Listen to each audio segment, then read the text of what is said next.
Regelmatig vanuit Nederland naar Curaçao en de andere eilanden om studenten te helpen, enerzijds met het aanvragen van een studiefinanciering via DUO, dat gaat om mensen die naar Nederland gaan, maar anderzijds de mensen die weer terug zijn te helpen bij het terugbetalen en niet iedereen staat daarvoor open.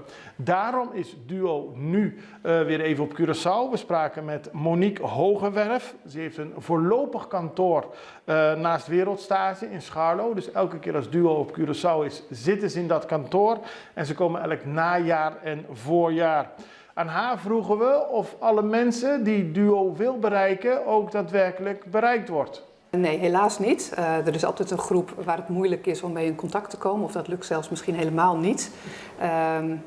Wat dan vaak ook de reden is dat er grote achterstanden zijn die mensen niet kunnen betalen. En daarom misschien denken van nou, als ik geen contact opneem, dan gebeurt er ook niks.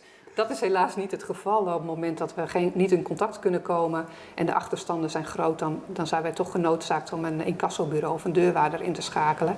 En die weten de mensen dan vaak toch wel te vinden. Die weten ze wel te vinden. En dan krijgen ze helaas te maken met nog veel hogere schulden eigenlijk. Want dan worden er ook wettelijke rentes bijvoorbeeld in rekening gebracht. Incassokosten komen erbij. Dus ja, we proberen daarom. Ja, we komen het liefst zelf in contact met de mensen om, als er achterstanden ook zijn, te kijken of we betalingsregelingen met hen kunnen afsluiten. Want dat is vaak wel een mogelijkheid. Ja, want dat mensen zijn bang dat ze, als ze zich eenmaal aanmelden, ze maandelijks enorme kosten moeten betalen. Ja, dat zou inderdaad kunnen. En dat is lang niet altijd nodig.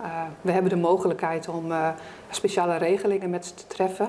We hebben sowieso één regeling die helaas nog onvoldoende onder de aandacht is bij mensen.